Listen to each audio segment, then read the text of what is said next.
Hello, everyone. Welcome back to another episode of our English Learning Podcast. I'm your host, and today we are going to talk about something that many people feel, but don't always talk about. It's called anxiety. Yes, that feeling when your heart beats fast, your mind feels heavy, and you start to worry about everything, even small things. I know that feeling very well. And maybe you do too. Sometimes we feel anxious before a test, before speaking English, or before meeting new people. Anxiety makes us feel like something bad will happen, even when everything is fine.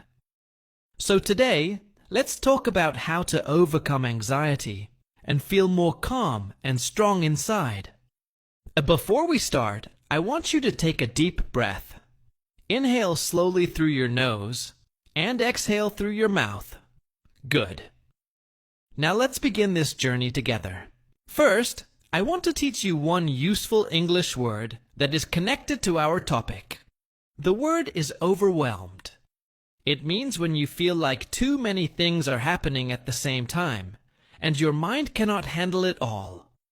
For example, you have many tasks, your phone is ringing, messages are coming, and someone asks you for help. You feel overwhelmed. Here are some easy examples. I felt overwhelmed when I saw my long to-do list this morning. She was overwhelmed with emotion when she graduated. He felt overwhelmed on his first day at his new job. When you say, "I'm overwhelmed," it sounds more natural than "I'm stressed." It means you feel there is too much pressure, and you don't know where to start. So next time you feel that pressure, try saying, "I feel overwhelmed." Now let's move to the main topic, how to overcome anxiety. The first step is to accept your feelings. Many people try to ignore anxiety. They pretend they are fine when they are not. But ignoring your feelings makes them stronger. When you say, "I feel anxious right now," you start to take power back.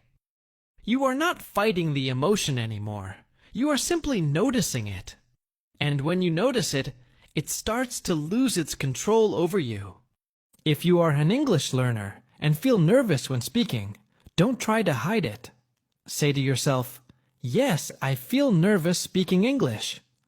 This honesty helps you feel lighter and more relaxed. You can even write it down. I feel anxious when I speak English because I'm scared of making mistakes. Writing helps you understand your thoughts better instead of keeping them inside. The second step is to calm your body. Anxiety is not only in your mind, your body feels it too. When you're anxious, your heart beats faster, your hands might shake, or you feel you can't breathe properly. That's why calming your body is very important. Here's one simple way. Take 5 slow, deep breaths. Breathe in through your nose. Hold it for a second, and breathe out through your mouth. You can even put your hand on your chest and feel your heartbeat slowing down. Another easy method is called the 5-4-3-2-1 grounding exercise. When you feel anxious, look around you and do this. Find 5 things you can see. Touch 4 things you can feel. Listen to 3 sounds you can hear. Smell 2 things around you, and notice 1 thing you can taste. This simple method helps you come back to the present moment. You stop thinking about the future or the past and focus on now. When I used to feel nervous before speaking English, I would take a deep breath, pause, and tell myself, "It's okay. I can do this." Then I would say just 1 sentence I knew well. That small action helped me speak with more confidence. The third step is to control your thoughts. Anxiety often starts from the what-if questions. You know what I mean. What if I fail? What if I forget my words? What if people laugh at me? These thoughts grow fast and make you more scared. But most of these thoughts are not true. They are only fears in your head. For example, before a job interview, I used to think, what if I say something wrong? But when I looked at the truth, I realized I was prepared. I had practiced, and I knew my answers. I just needed to trust myself. So next time your brain says, "What if I make a mistake?" answer with something real. Say, "I have practiced. I know what to say." Remind yourself of what is true right now, not what your fear is trying to tell you. The fourth step is to break big problems into small ones.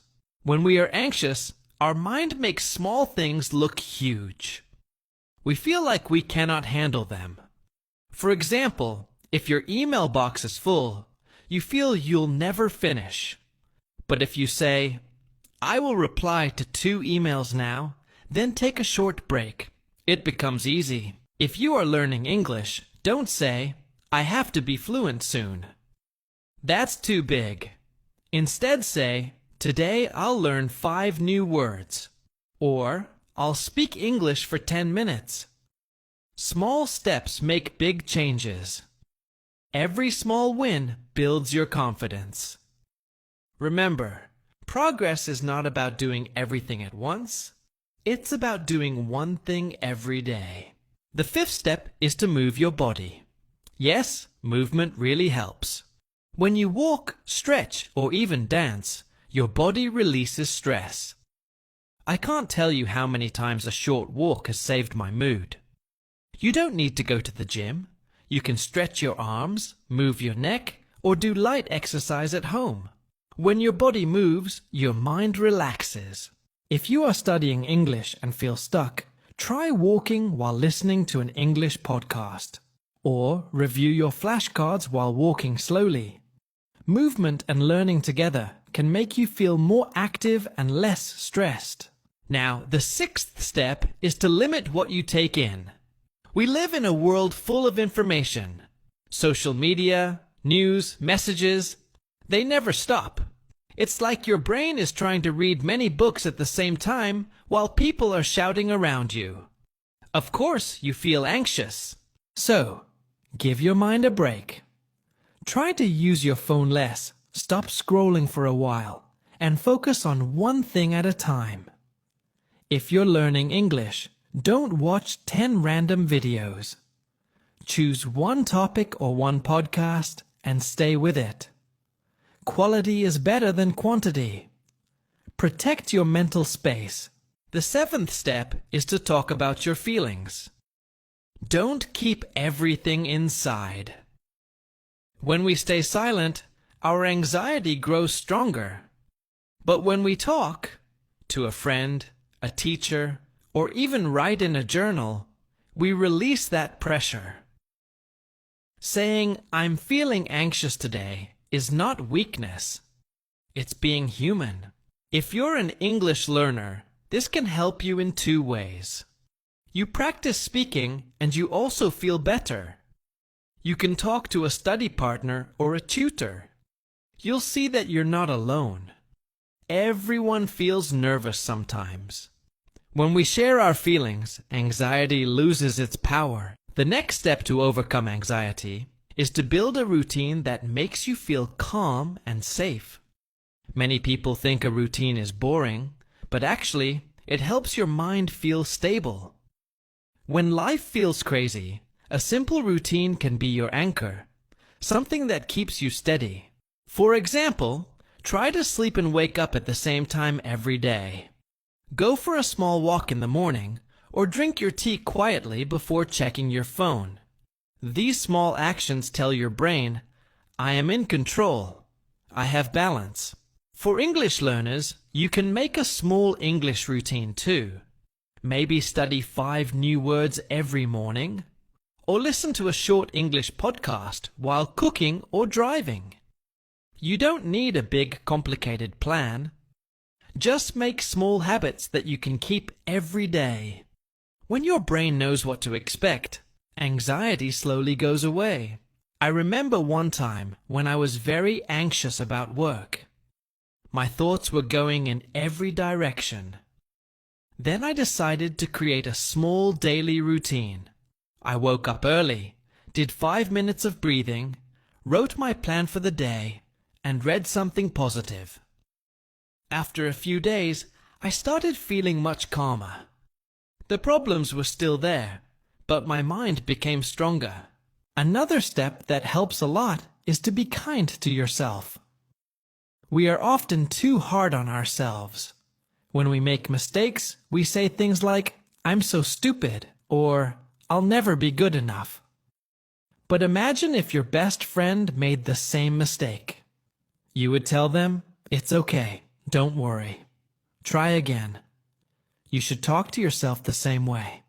When you speak English and make mistakes, don't say, "I'm bad at English." Say, "I'm learning English.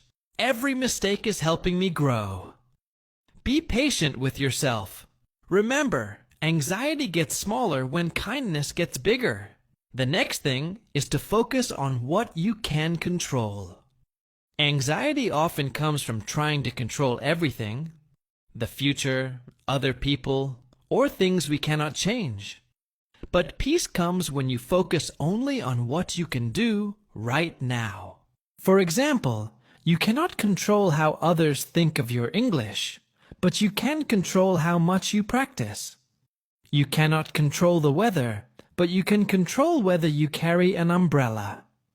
You cannot control what happened yesterday, but you can control what you do today. So when you feel anxious, ask yourself, is this something I can control? If yes, take small action. If no, let it go. Worrying will not fix it. Action or acceptance will. Another step is to spend time with people who make you feel peaceful. The people around us affect how we feel. If you spend time with people who always complain or make you nervous, your anxiety grows. But if you spend time with kind, calm, positive people, you'll start feeling lighter too. You can also connect with people who are learning English like you. You'll realize that everyone struggles sometimes. Talking to others about your learning journey can make it more fun and less lonely. Now let's talk about something very powerful. Gratitude. Gratitude means feeling thankful for the good things you already have. It's one of the best ways to fight anxiety. When you focus on what's missing, you feel stressed. But when you focus on what you have, your heart feels calm. You can practice gratitude in very small ways. Every night before sleeping, think of 3 good things that happened during your day. They don't need to be big things. Maybe you enjoyed your coffee. Maybe someone smiled at you. Or maybe you learned one new English word. These small moments matter. When you feel thankful, your brain starts to look for more good things. Slowly, anxiety loses its power because your focus changes from fear to appreciation. Here's another helpful tip. Write your thoughts down. When you keep everything in your mind, it becomes heavy. But when you write your thoughts on paper, they come out of your head. You can see them clearly. Writing makes problems smaller and helps you understand what is really bothering you. You can write like this. Today, I felt anxious when I tried to speak English. Then write what helped you feel better. Maybe deep breathing, maybe listening to music, maybe talking to a friend. Writing is like talking to yourself kindly. It clears the noise in your mind. Another useful step is to practice being in the present moment. Anxiety often lives in the future. What might happen? What could go wrong? But peace lives in the now. So train your mind to come back to the present again and again. When you are washing dishes, focus on the water and your hands. When you walk outside, notice the air, the trees, and your steps. When you study English, just focus on that one task. The more your mind learns to stay here, the less space anxiety has to grow. Some people find peace through meditation. You don't have to sit for an hour in silence. Even 2 minutes of slow breathing while closing your eyes can help. Focus on your breath and let every thought pass like a cloud in the sky. You don't need to stop your thoughts. Just let them come and go. Now, I want to share one last and very important idea. You are not alone. Everyone feels anxiety sometimes. Students, teachers, professionals, even people who look confident. It's part of being human. The difference is that some people learn how to manage it and not let it control them. And you can do that too. Anxiety doesn't mean you are weak. It means your body and mind are trying to protect you. It's okay to feel it, but don't let it stop you from living your life. You are stronger than your fear. Remember these steps. Accept your feelings. Calm your body. Control your thoughts. Break big problems into small ones. Move your body. Limit your input. Talk about your feelings. Build a routine. Be kind to yourself. Focus on what you can control. Stay close to positive people. Practice gratitude. Write your thoughts. Live in the present. These are simple but powerful habits. If you follow them every day, you'll see your anxiety slowly fade away. Before we end this episode, I want to leave you with a short message. Life will not always be calm. Sometimes it will test you.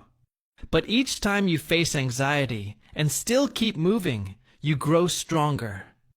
Every deep breath, every small step, every word you speak in English, it all counts.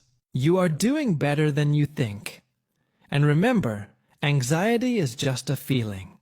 It comes and goes. But your courage, your learning, and your progress, they stay. So next time you feel anxious, take a breath, smile, and tell yourself, I am okay, I am learning, I am growing. Thank you for listening to this podcast. I hope this talk helped you understand anxiety and how to deal with it in simple ways.